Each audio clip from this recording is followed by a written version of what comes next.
Carlos Ramirez, owner of NVS Audio in Roselle, New Jersey. Mean Green is done, delivered. Customer's picking it up. It's on its way to Daytona. It was one hell of a wiring rescue. We did not install the equipment, but it's all top quality equipment. We just reinstalled it. Everything remains the same as when it came in. So we have diamond horns, we have Euphoria speakers, we have the badass Bama mid-bass drivers, 10-inch. But as you can see, the wiring is beautiful now. Everything's serviceable, no more noise. Harnesses run beautifully up into the tour pack.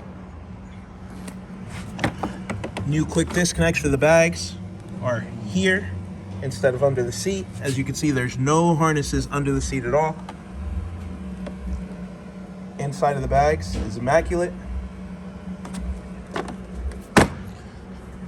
We cleaned up what was going on in the tour pack, and we upgraded the wiring. So now we have 0 gauge oxygen-free copper feeding the distribution block. That's feeding the amplifiers, and the amplifiers now getting 4 gauge oxygen-free copper. So the 2400.4 is getting 4 gauge with a short run from the lithium battery, and the 3000.1 is also getting 4 gauge with a short run from the lithium battery. We moved the 400.4 that was in the front, moved it to the back. So now there's no amplifiers in the front at all, and we have a clean signal path. Now we're going to turn it on to show you that we have absolutely no noise.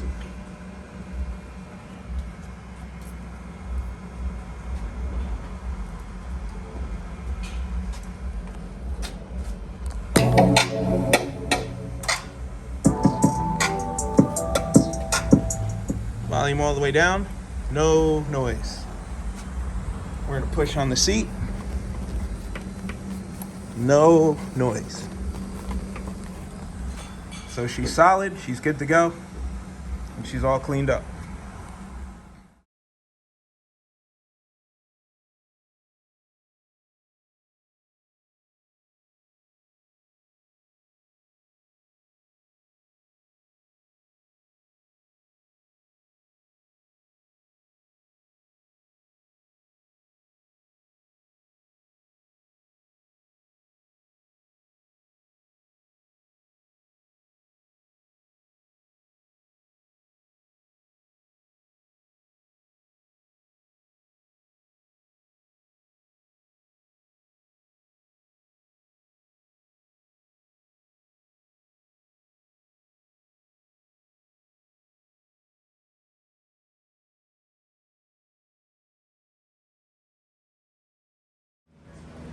All right, here's all the wire we pulled off.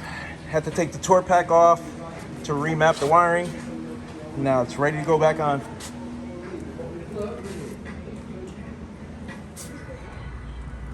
What are you doing?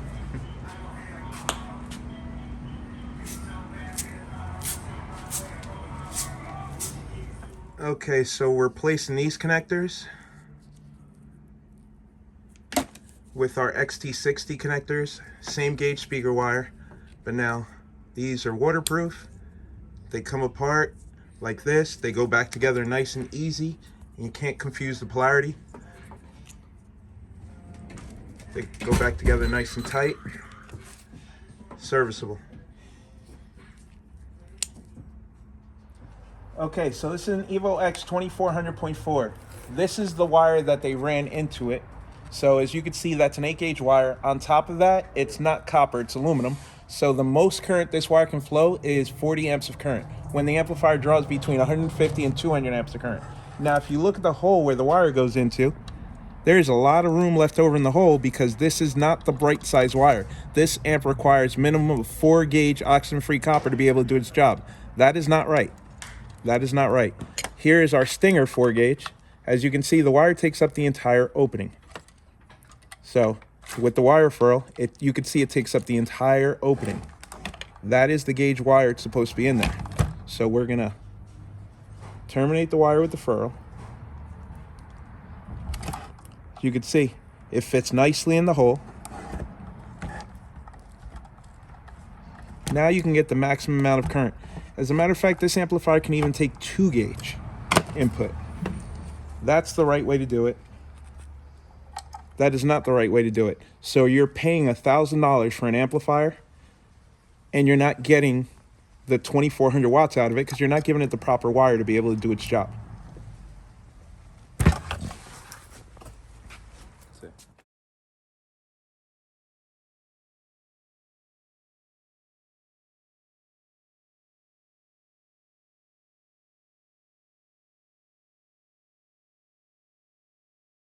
Crunch time's looking better. So's doing his thing. And look at that. We have 4-gauge oxygen-free copper wire running to the amp. 4-gauge running to the amp. Then distribution block, and then we're doing a feed directly off the battery. All right, everything's nice and clean underneath.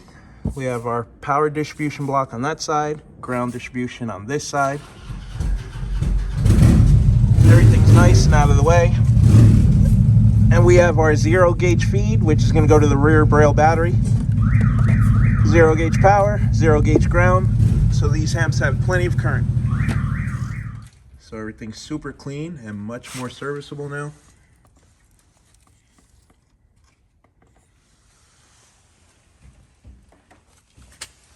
Here's the harness that runs up to the tour pack.